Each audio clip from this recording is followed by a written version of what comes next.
So for today, for this closing keynote, we wanted to dive a little bit more high level into what it's like founding a company, building a company, where to go, how to think about it. And so to start off, only thing I want to correct in the intro is not six-figure exits. That'd be tiny, but eight-figure, nine-figure exits, tens and hundreds of millions of dollars. So to start off, why don't you guys give us a quick introduction of yourselves? Tell us about a couple of the businesses you started, maybe how you were a witness in a court case with Apple, and brag a little bit. Okay, so basically, I started out my entrepreneurial career. I'm really old, so a long time ago in the dot-com days, and I had a successful company in the fintech space. I think that was largely successful because of the times I was in, as opposed to that being a great business. I don't think that would have been funded or exited in the way that it did, other than, there were very crazy times, but sold that for $100 million. I ran a software company for a couple of years. That did not succeed. And that's the one that ended up in litigation with Apple. Steve Jobs kind of ripped off what we were doing. And then I had an opportunity to join, to work with my father, who had, I was a little lost at that point, basically, with that software company. Wasn't sure what I was going to do. Started working with my father, who had been a pharmaceutical executive, and we decided to try to start a company together. I didn't know anything about pharma, but I had kind of started companies before. So we raised private equity, and we started a pharmaceutical company. We bought some drugs. We had a field force. We had drugs in the clinic. And I got a crash course in the pharmaceutical business, in patents and how drugs were brought to market. And that was a successful business. We ended up selling that for $125 million. Took us about 3 years from founding it to when we sold it. So pretty quick. But we used about $35 million in private equity for that. Bought a bunch of assets, put them together, grew them, and then we were able to sell it. But I learned a lot there about what to do, and about the benefits of things like patents and barriers to entry, and pricing power, and real needs that people have. Like, for example, if somebody has a disease, they really want to get better. That need is a lot stronger than what you might find in the software world. And became really interested in dietary supplements after selling that business. Felt like that was an area that had a lot of benefits of pharma, but not a lot of the negatives. And so I was able to buy a company a couple of years later that was in bankruptcy. It was a B2B business that sold ingredients to dietary supplement companies. It was called Nutrition 21. And it was doing about $4 million in sales, and I bought that out of bankruptcy for $6 million with a little investor group. And then I built that business up over the course of 10 years to be doing about $13 million in EBITDA. It was a very good business, operating at about a 50% EBITDA margin. So very small group of people, but very, very profitable. And while I was running that business, I incubated another business called Bonafide, and using the cash flow from that business, and then also some private equity money, and built that business up. So I sold Nutrition 21 in November of 21 for $155 million and an earn-out on top of that. And then sold Bonafide in November of 23 for $425 million. So 2 years later, I was able to really focus in on that business. And then I worked for Bonafide for another 6 months, and now I'm out and just kind of looking at the next thing. Are you going to chill, or? He's fun employed. I'm unemployed. Amazing.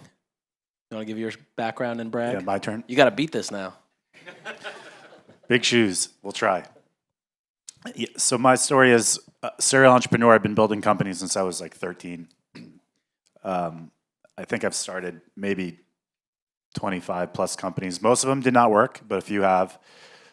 So I had maybe some of the more relevant ones. I had a company in about 2010 or so called Spinback. We helped online brands and retailers measure how much money they were making from this thing called Facebook. We merged that business with a company called Buddy Media, and about a year later, we sold Buddy Media to Salesforce for about $800 million. I think at the time it was the second largest tech exit in New York City history, which was pretty cool for a 25-year-old. So we exited that business. I left a lot of money on the table. My parents thought I was insane, but I just was too afraid to go be a cog in the wheel. So I quit and did the venture capital thing for like a year and a half, trying to figure out what I wanted to do with my life, wandering the desert a little bit. And during that time, became an accidental beauty entrepreneur. I'm just kidding. Who here is on the vendor side, on the SaaS side, trying to sell to brands? Who's a brand? And who's neither of the two? Okay, so I came from the tech world. My background's engineering. I had a new software idea, and I went to all my old brands that were customers, companies like Nike, L'Oreal, Godiva Chocolate, L'Occitane, QVC, and I pitched them my new SaaS idea. And one of the people or companies I was pitching to was QVC. And I pitched them my idea. They're like, Dan, we're in. We'll be a beta customer. And I'm like, this is fucking great. I'm off to the races. And then they go, by the way, can we get your thoughts on a strategic initiative that we have? I said, yes, you do $10 billion a year in sales. I'd love to learn about your strategic initiative. You're the third largest retailer in the world. And what they told me will not shock anyone in this room. They said, we think the world is changing. It's moving from traditional media like television, radio, and print to this thing called the internet. And we want to prove that we could launch brands digitally and without the help of TV. And for anybody that knows QVC, you would know that it's really a TV show that runs for 364 days a year, 24/7 minus Christmas, selling you shit. So this thing called the internet had infinite shelf space. And oh, by the way, beauty was the fastest growing category. So they said, could you launch a digitally native beauty company with us as a digitally native launch? I said, that sounds kind of like a good idea. I know your business pretty well. I know digital pretty well. I don't know anything about beauty, but I know somebody that does. Maybe let me kind of get his thoughts. So I go back to the office. I knock on his door. We became friendly because both of us were working out of this family office doing our own private equity and venture investing. And I said, hey, Ken, I had a very interesting conversation with QVC. Sounds very familiar to how you started your company called Bobbi Brown Cosmetics. Would love to get your thoughts. Long story short, lunch became several meetings later with their executive team, and we realized we had an opportunity to build our own digitally native beauty company with the third largest retailer in the world, telling us we must make this work. So I started a company called Tula Skincare. I brought in a third co-founder to be the face of the brand because I knew that I would never be the face of a women's beauty company. And so, we built a company called Tula Skincare from that story to about 150 million in sales. And then we sold it to Procter & Gamble about 6 or 7 years later. But during that time I was building the company, I remember I was in a product development meeting in a conference room with about 8 or 9 lab samples, and we were all in the room trying to figure out if we wanted like citrus or lavender in the creams. And at that point, I'm like, what the fuck am I doing in this room and with my life? I need to get back to software. My background's electrical and computer engineering. I had no business picking out fragrances for creams. So I went to my chief operating officer that I brought on the team, and I was like, please do a good job. If you do a good job, I'm going to give you mine. I want to fire myself and get back to tech. I want to be back on the vendor side, not on the brand side. And so that's what I did. We played it out a month. I gave her my job. I fired myself, and then I went and started a venture-backed software company called Troops.ai, which was like workflow, automation, artificial intelligence. The thesis there was, who here uses Salesforce? I'm very excited for the people that didn't raise their hands, even though I like Salesforce. So the thesis is like every company on earth has to manage information on their customers, their revenue, their pipeline. And historically, those interfaces were a bunch of fields, forms, buttons, and boxes that people just hated to use. And so the thinking was like, what if you could like talk to that information like a artificially intelligent assistant, which is crazy to say now with ChatGPT and everything else. But the thesis is to build a chat interface on top of all this mission critical data. And we thought, well, what if we could leverage this messaging interface that is existing in companies at work. And so in a week, this startup announced their growth numbers, an $80 million venture fund that they were dedicating to build an ecosystem, and an open developer platform. And I was like, wow, this company called Slack seems really intriguing. We should go all in and make a bet on Slack, much like we made a big bet on that startup called Facebook. It just feels like Facebook, but in the enterprise. So we were the first venture-backed company to build on top of Slack. Fast forward, Slack gets acquired by Salesforce for $30 billion. They wanted to integrate the two things together. Our whole company was basically integrating the two things together. We raised, I don't know, like $25, $30 million in venture capital for that business. And so we sold that business 6 months after we sold Tula to P&G. And during that time, having lived through acquisitions before, I knew I would also be fund employed soon, and that terrified me.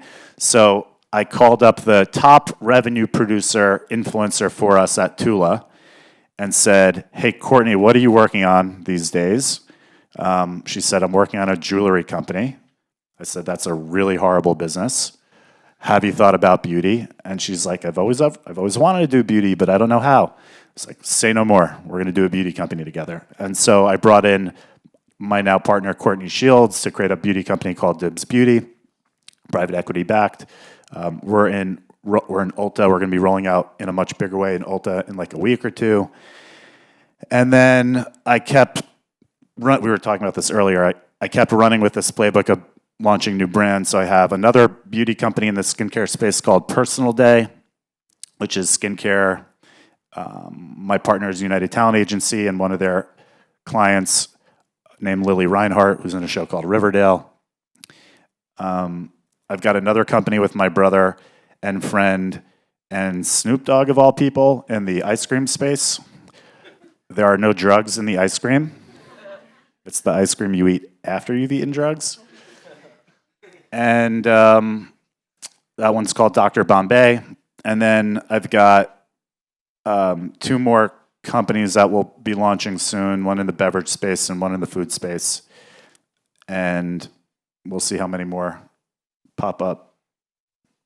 It's interesting, like a common theme in both your journeys is doubling down on something in a niche. How do you think about your idea selection framework around that and then decide what to focus on or what not to focus on? So at the highest level, I think about any business as like the horse, the race, the jockey. Like if you're building a company, you want to make sure that you're building in a sufficiently large enough market so that it's worth your time. Like you could build the world's best company that is a shoe company for left-footed, only three-toed people, and that'd be like a very successful, probably tiny company because the market, I think, would be pretty small. And so you got to make sure that you're building in a very, very big market or a market that will become very big. And I think often people get fixated in an idea and they don't actually think about market sizing, and then kind of the juice isn't worth the squeeze. So that's one dimension. The other is obviously product. The product has to be great, has to be differentiated, unique. People have to love it, like it, want to use it. Otherwise, who cares? And then the third is the jockey being the people, the founders. Like ideas are nothing without execution, and great execution comes from great people. So I'll only ever work on a company if I feel like I've got all three. And granted, there's nuance between tech and consumer, but like 50,000 feet, that's what I think about. I'll add to it. I mean, I think agree with everything you're saying. I think from my point of view, when you're an entrepreneur, and you're basically putting your whole life into a company. So if you choose wrongly, it can be very painful. You can't just quit your job. I mean, I suppose you kind of can, but it's, you've made a commitment to investors and you're really in there on this thing. So you want to make sure it's strong. So a lot of times I'm really looking for kind of an unfair advantage against the competition, trying to find ways that, this company is going to be able to succeed in a way that is really differentiated, but like a sustainable advantage over a long term. So, really great marketing and having amazing people is fantastic. But it can only kind of last so long. If you really succeed, a lot of money is going to come in against you, and it's going to be hard to have that be sustainable. So, things like patents, which are government granted monopolies, are incredibly beautiful things, right? Where you have incredible pricing power. If you're the only person that can sell this product that solves a problem better than other products do, that really builds a very strong company. So I'm a lot of times spending a lot of time initially looking at the construction of the product, the barriers around the product, whether or not, in my mind, it makes sense to really pour money and investment into that product and that business. It's got to be very compelling. You guys have both also raised a ton of venture capital or private equity. How do you think about raising and deploying a ton of money, and how do you think that's evolved over time since as you've been building these businesses? Do you think the environment has changed how you would go about it today? For sure. I've made all the mistakes you can make on this. So I think one of the biggest mistakes people make, and there's many when it comes to financing and fundraising, is people think that fundraising in of itself is the end game. Like, people raise money and then their articles come out of, company A, B, and C raised X millions of dollars and hooray. But now the clock starts and that's when the real work begins. And kind of related to that, people raise money, and I think many people do it based on some idea of runway they need. Like, we need 12 or 24 months of runway, which is like this arbitrary metric that's kind of ridiculous. In the past, to me, it wasn't ridiculous. Today, it's ridiculous. And the reason it's ridiculous is money is just a tool. It is a catalyst or an accelerant to get to a specific milestone. And so the way I think about financing today for any company, whether it's tech or consumers, you raise money because you have a specific need and goal for that money. Historically, financings have been thought of in the following way, and I think it's generally right, but we got away from it. It's like your seed round of financing is to prove an idea has legs. Your Series A round of financing is to bring it to market. Your Series B round of financing is to scale it, and C, D is maybe pre-IPO, and then you go public. But again, people I think have gotten away from that, and it's just we need more runway, and they've gotten away from milestones. And what ends up happening is people raise money to effectively toil away in the sandbox to try to figure it out, and they're just burning equity and shareholder value. And you fast forward, and that actually really, really hurts their ability as a founder and entrepreneur to make money, because you've just burned all this equity and cash and time, when instead it would have been much better to get much more specific and precise before you raise money on what you want to build and why. And a bunch of repeat founders that I know that have gone through this and learned the hard way and have chewed on tons of glass, as I have, and I'm sure you have as well, is one of the most common learnings is each iteration and each company, they get much, much more precise on what they're going to do and how they're going to do it before they build the company, because they know that as soon as they hit the go button with outside capital, the clock starts ticking. And they try to avoid that and dial it in as much as they can without outside capital. And in the cases where people have done that, myself included, it's worked out way, way, way better. And so that would be kind of my perspective on financing and outside capital. What are some of those things that get more dialed in every time? We could use two examples in software and consumer. In software, this will sound really silly, but even things like pixel placement and buttons on a screen. Like, there are tech entrepreneurs, myself included, I've been here, where you have this pretty abstract view of how you think the product will work, and then you need to go pen to paper and draw the home screen and the sign-up flow and the 5 other experiences. One of my investors at Troops was the first money in Robinhood, and one of the things they said is the reason that company was so successful is they were meticulous and spent months dialing in 4 screens. That's it. As a result, the product was amazing, and people used it and shared it, and they became a wildly successful company. And so they were dialing in buttons and pixel placement and user flow. So that would be an example in tech on specificity. In the consumer world, a little bit obvious because they're physical products, but primary packaging, secondary packaging, go-to-market strategy, pricing strategy, margin thoughtfulness. Like, very obvious things that when I say them, everyone will nod their head. In reality, not everybody thinks about them. I'll see people pitch me that are raising money for their startup in the consumer world, and I'll ask questions like, cool, what's your EBITDA margin? And they don't even know what an EBITDA is. Like, what kind of animal is that? Or I'll ask, what's your go-to-market distribution strategy? Where will you sell this? Like, they haven't even thought about these things. And so it's basic blocking and tackling, I think, for any business, but in consumer as well.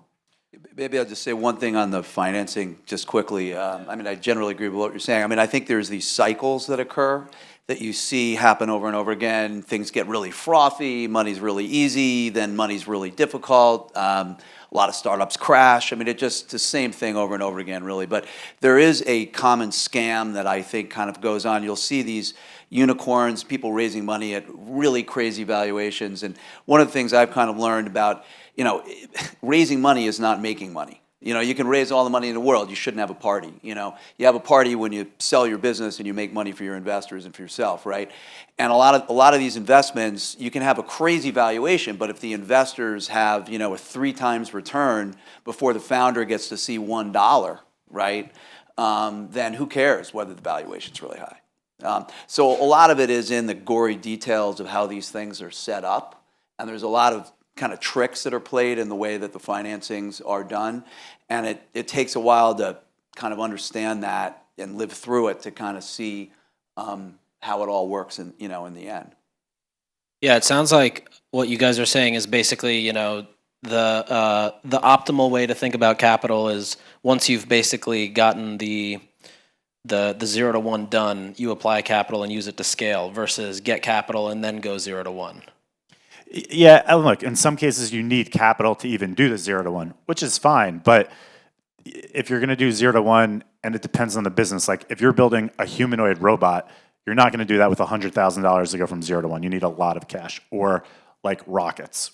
If you are building a SaaS application, or maybe you are building beauty products or a CPG company, yeah, there's a finite amount of dollars needed to do the 0 to 1 to get to market and see if you have something and people care. And then if they do, then it's like, okay, maybe we need more capital now to put it in a store or to invest in marketing. But like, you could take it sequentially and milestone based, and far too often entrepreneurs are doing it just based on runway without dialing in, like, what are we actually working towards other than just buy more time? Totally. You both have had co-founders or business partners in the past. How do you think about that relationship, and what do you optimize towards there? Well, I've had obviously good and bad experiences. What I'd say is that having a co-founder is the most dilutive thing you're ever going to do as a founder. You're basically giving up a large chunk of the company right at the start of the company. So you got to really think about that in a very serious way, and plan for success.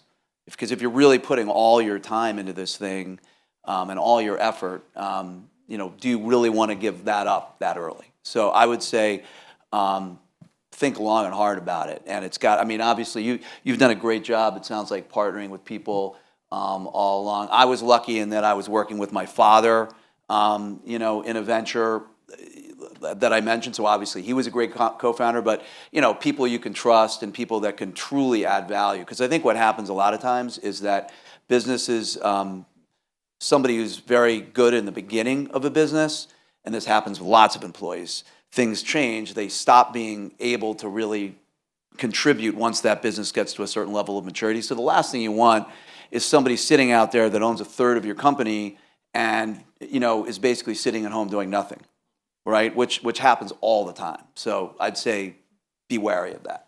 And Dan, you've done this also with like experts in different fields. So how have you thought about that? Yeah, I think that I was just having a conversation along these lines earlier with Eric. Where's Eric? Over there. Yeah. So what we were talking about earlier is like there are a lot of people that optimize for money and success that are wildly unhappy, and as a result, the money and success don't come because they're unhappy and they're not good at what they do. On the other hand, people that I found in my life that myself included in this regard, like people that optimize for happiness and fun engagement love what they're doing and are good at it because they love it. And then inevitably success may not always, but is more likely to follow. And so for me, I think about like the journey is the prize. I'm not, life is short. When it's your time, it's your time. I'm just trying to have fun and build cool things with awesome people. So every single company I've ever built, could I have done them alone? I could have. I could have owned more. But like, I want someone in the trenches with me. I want a buddy and therapist to bitch at and with when things aren't working and to celebrate with when they are working. And so if that means I have less equity, that's fine, because I'd also rather have a smaller piece of a bigger pie than a bigger piece of a smaller pie. And I believe, like, to use a sports analogy, best teams win championships. If you build the best team and you work with amazing people that are complementary in skill sets, and I could talk about the expert thing in a minute, you just have a much better chance at winning. And again, a smaller piece of a big pie is bigger than a big piece of a small pie. And the expert things, and this is specific to the consumer world, part of the game I'm playing now in building these consumer brands is what I think to be an arbitrage that exists in the market. For years, call them celebrities, influencers, they would make money promoting other people's brands, products, goods, and services. And over the past few years, a lot of these people are waking up and going, wait a minute, where's my equity? Where's my assets? Where's my company? Why are these people getting rich off the work I'm doing?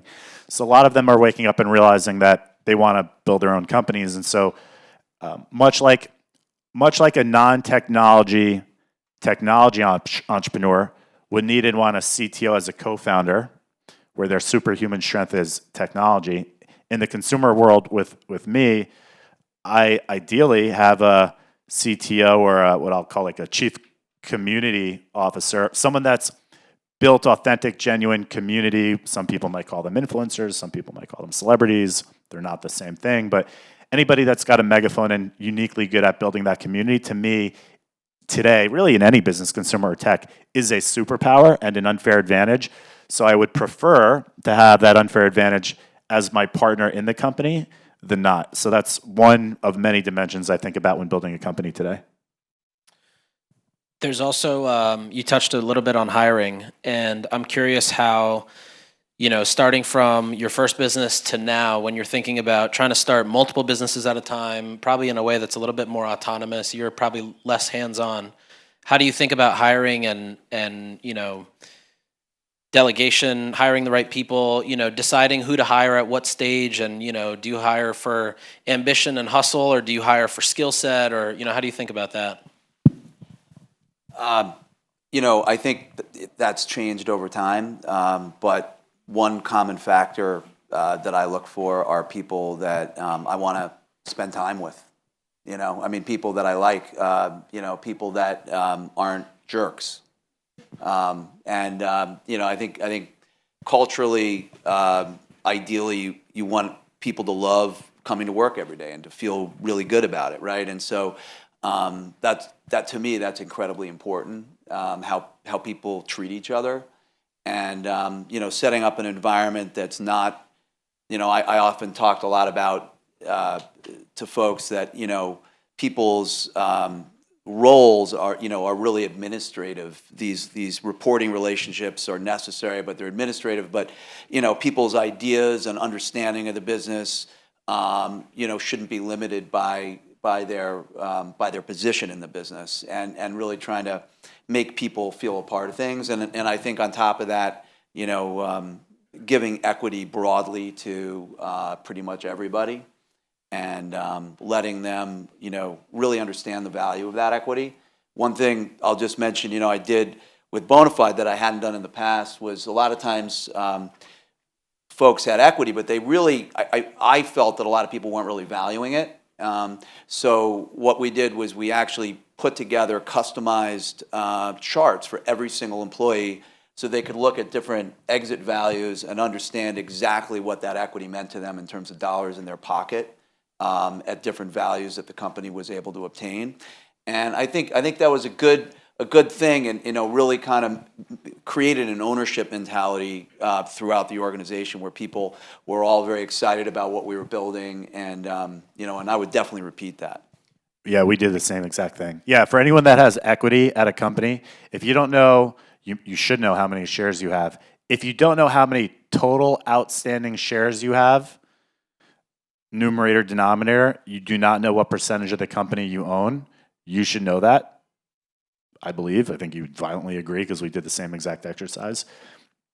But to get back to your question on the hiring piece, I think there's a philosophical debate that exists in the managerial world, which is, do you, I think it was called recently founder mode, like founder mode, micromanage the shit out of everything, or be much more hands off and delegate. I think both can work. Depends on the people and the organization. I don't think it's one or the other. I think both can actually work. The way I think about hiring is a heuristic that Mark used at Facebook. There's two, but the first is, could I see myself working for this person? Like, do I think they're smarter than me? I try to be the dumbest person in all of my founder rooms and board meetings. So that's one. And related is this person exceptional in some way, shape, or form? Like, have they demonstrated exceptionality? And that's important because, obviously there's a lot of shit that needs to get done. So those are the things I think about. And then part of that certainly is, are they a good human? Do I want to spend time with them and work with them? Because if they're not, all bets are off. Like, I'm not going to want to speak to the person. And if that's true, then the rest is impossible. And translating that into kind of what you touched on a little bit with the equity, like how have you found some of the most effective ways to get people to buy into the vision and the end goal, and ultimately, well, in a very blunt way, like make you guys rich? So it's different now. The story is a lot easier, and I'll share that in a minute. But in the beginning, when I was 25, building my first venture-backed company, no one really knew who we were. So the pitch and the vision was really around what the company's mission was doing. We got people excited about, here's what we are doing and how it will change the world. For that company, again, it was a moment in time when the startup called Facebook was interesting. Everybody was talking about it. People wanted likes. No one knew what they meant. We were the first company to show how much money and revenue a brand was making from this thing called Facebook. That was, like, at the time, revolutionary. So people got really excited about that mission. That was successful after we sold the company. Now I had a win on my back. So the next company, I got to say, come and work with us on this mission. Oh, and by the way, I've done this before. Now I could say that pretty easily, like I've done this a few times. So it makes recruiting that much easier. But even in these startups, like at Troops, I remember we were trying to recruit the world's best engineering talent, and we could not compete with salaries and comp at Google or Facebook, but like those are the engineers we wanted. And so it was really about vision and how we were changing the world. And here's what we've done before. It's like all of the things. Oh, and by the way, that job that you can get at Google and Facebook or have already, that'll still be there. Like, come and try this. If it doesn't work out, you could always get that job. I agree with everything you're saying. I mean, I think one thing that was helpful during the pandemic when everybody went remote, I really had to change the way that I was running the business. I had been very much more ad hoc as a CEO before, but then when everybody was remote, I had to be a lot more organized. And I think that discipline was actually really was very helpful. And part of that was, doing more rigorous strategic planning about what we really wanted to achieve.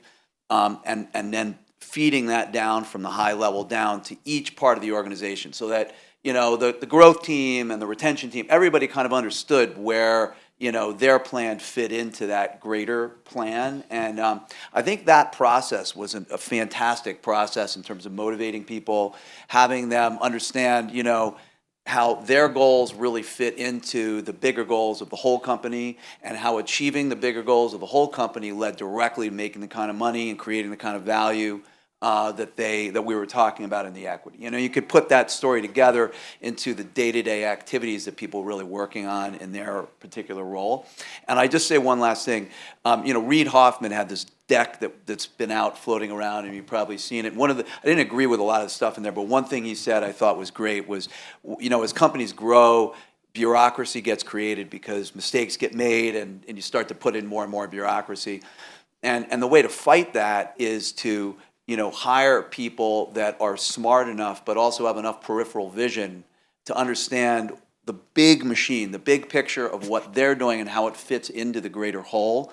And so really taking very intentional measures to make sure that everybody in the company in different positions understands the greater whole and how what they're doing affects other parts of the business. And I think if you can do that, you don't need as much bureaucracy because not as many mistakes are going to get made because people have that peripheral vision. And it's also a much more exciting environment to be in because you can actually make decisions. You can do things and you don't have that kind of bureaucracy stopping you. So, all right, we're going to do a couple audience questions. So start thinking of what you're going to ask. And while they do that, just a fun question for you. If you were starting a new consumer brand today, what checks would you make sure are checked off for that brand? And any ideas of things that you find really interesting that you're not going to do? That I'm not going to do? Yeah, or you are. I'll tell you what I'm doing. I'm launching a cannabis beverage company. It's a new form factor, hasn't been done before.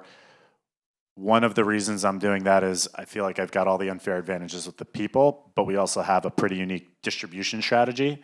Had I not had that distribution strategy, I probably would not have started and won't be starting the company. So that's one.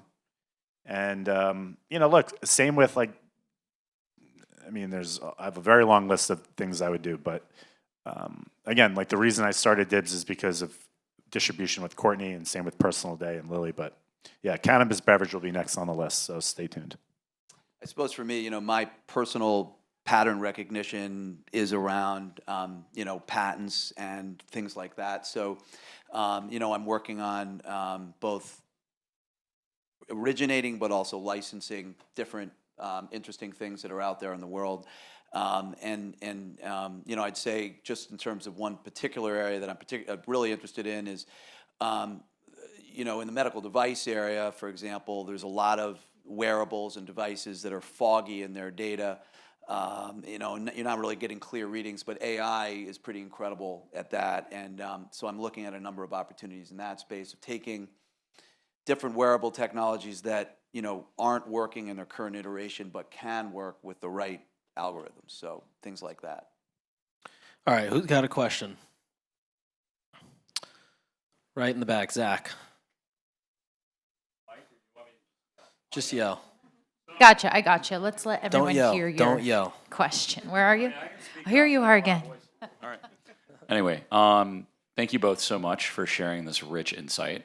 I was going to ask if, but I'm going to change my question to when you launch your next company, what is one thing you're going to do differently based on what you know from prior experience?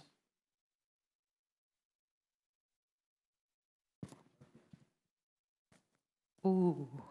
Am I stumped? No, well, that's the question.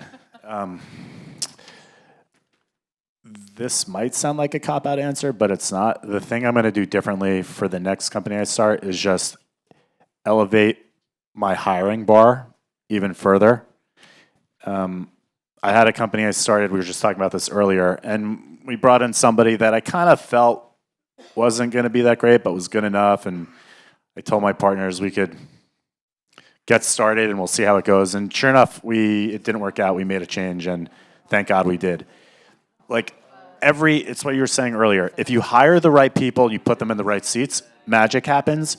If you get that wrong, magic does not happen. Worse, if you hire a B+, the worst is a B+, A- player because they're just good enough that you think they're doing a good enough job, but they're not great, so you're not making the progress you want. Those are the scary ones, and that keeps me up at night and would prevent me from starting a company.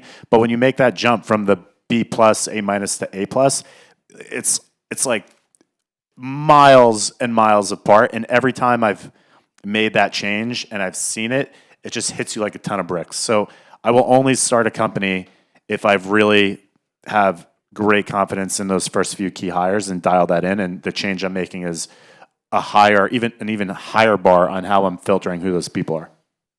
I suppose one thing I'd say to that is just given what AI can do right now. I think starting new companies from the very beginning, really thinking hard about what that means for the business and hiring and how to integrate that in. It's sort of easier to do it when you're starting anew than it is to take an existing infrastructure and try to bring that in. So I think doing that from the very beginning is something that I've been thinking a lot about, and what that, I think it'll allow fewer people to be far more effective in a variety of different areas.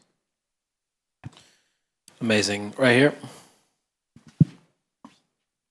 Hi, yes, I have a hypothetical for you. So let's say you're in a position to, let's say I just gave you $1 billion, or it came down from the sky, and you have the position to invest in a company or some business. What are like the top 2-3 things that you're looking for? I'm just very curious because you've bought businesses that were bankrupt. You've started a few. I'm not sure if you've ever bought any. You were acquired a bunch of times. So what are some of the things that you would be looking for? And you're not allowed to use previous answers like good people or healthy finances. Do meme coins count? Yeah, I'd buy Bitcoin. No, I'm kidding. You bought companies. I haven't bought companies. You have. Look, I'd say I've talked about this a lot. Like there's growth investors and there's value investors, right? Two different schools, and I'm definitely a value investor. So I'm really looking for situations where I know these assets are probably worth a lot more than I'm buying it for. So a lot of times when I'm looking to buy a business, I want to make my money when I'm buying the business is when I'm really making the money. And so part of that is being really disciplined and patient, because buying a business is not really a plan. It's kind of an opportunity. And so a lot of times, I'll take, like when I bought that bankrupt business, Nutrition 21, I mean, I was kind of starting a couple of things here and there, but I was basically looking around for like 4 years at a bunch of different things that I just didn't feel were good enough, or I was negotiating, I couldn't get the right price before I found, the right opportunity. And so I think part of it is, sticking with a disciplined approach that's right for you. I'm not saying my way is the only way to do it, but that's kind of how I do things. Yeah, here's a different answer. I look for, because even if I'm on the receiving side, being acquired, I know why I'm being acquired. So like I know why Salesforce and P&G bought us, and I know how they think about the world and others. And one of the things that many investors and acquirers think about is this idea of accretiveness. I would talk about during all my M&A processes this idea of 1 + 1 = 3 or 5 or 12. And so, you're looking for situations where you might find an asset that might be worth $100, but if paired with asset 2 that's also worth $100, together it's worth $1,000. Like there are situations like that exist. Again, in the case of Troops, this is an example. Salesforce buys Slack for $30 billion with his vision of having a messaging interface be the modern interface by which people interact with your most important business information. They needed to integrate those things and make a cohesive product. That would have taken them years on their own, and they acknowledge it. And they're like, wait a minute, there's a company called Troops that we've already been working with and we've funded for years, is doing this today for the biggest companies in the world. If we buy them today, that $30 billion becomes alive, real, and active like immediately. Oh, and by the way, it de-risks our ability to do that integration. It's a bit of an insurance policy and an accelerant. For them, that was a 1 + 1 = 12, which is why one of the reasons the acquisition happened. But I think in all of those investing or acquisition cases, everybody or the key people are thinking about the world in that way, at least a little bit. All right, we have time for one more question. Oh, all right, perfect. You're closing out the whole thing. Make it a good one. No pressure. Thanks again for everything you said. I was just curious, how did you or how would you recommend choosing a direction and then getting from that 0 to 1 preciseness that you're ready to go get that VC funding or start? Choose direction like what business to start? I mean, there's a million ways to do it, right? But I suppose, like, the lens of, for example, it was mentioned, like, the amount of capital required to enter into the business. I think a lot of times people have ideas, but it's like, you know, you need a lot of money to start that business. Well, that might be a reason not to do that one. You know, if you're a first-time entrepreneur, especially, right? Or maybe you have a great idea, but like, boy, that idea would really be amazing for this large brand to do, but maybe not so good for a startup. That may be a reason not to do it, right? So there's, you know, I think part of it is being really honest with yourself when you have those ideas and kind of maybe having a couple and, you know, really going through and being critical about what it would really take to make that thing succeed and trying to think ahead in the process to rule it out. I think it's like the most important thing is ruling it out, not trying to do something that's not going to work. Yeah, I'll answer it a slightly different way as another reference point. I think there are multiple types of archetypes of entrepreneurs. So an example, one would be the entrepreneur that must solve the problem that is their life's mission. I would put Elon Musk in this category. That dude was put on Earth to build rockets and cars and now save the US government with Doge. Another example or archetype of entrepreneur would be somebody that has no ideas except but to copy somebody else and be a fast follower. In fact, there's many businesses where the entire strategy is to literally be a fast follower and copy people. There's Harvard Business School studies on this in cases and would argue this is actually a preferred and better way to build a company. That's like another archetype. Another archetype, which I would now put myself in, and I know that about myself, would be the entrepreneur that is opportunistic. You know, if you can't tell, beauty company and software have exactly everything to do with each other. So in that regard, an opportunistic entrepreneur is trying to connect the dots. I think a great famous example of this, it's not totally opportunistic, but we're just connecting dots. Like Apple became Apple because Steve Jobs was curious about computers and happened to drop into a typography class and then built the modern typeface. And there's like a fourth and fifth archetype, but I think it's important to kind of recognize who you are if you are going to go build a company. And once you kind of have that lens as a starting point, that I think helps answer your question a little bit. You know, another way to think about what to do is if you put yourself in bucket one, it's like, what are the things that drive me nuts and the problems I have? I think far too often people build companies where they're hammers in search of nails. They start with a solution or cool idea. The better approach by far is to think about what is a very big, messy, lucrative, painful problem and how can I solve it in a way that's elegant? When you change the orientation from what's a cool thing to build to what's a great problem to solve, that also illuminates opportunities in businesses. And there's more, but I think those are at least two to start with. Wonderful, wonderful. Big round of applause for our panelists.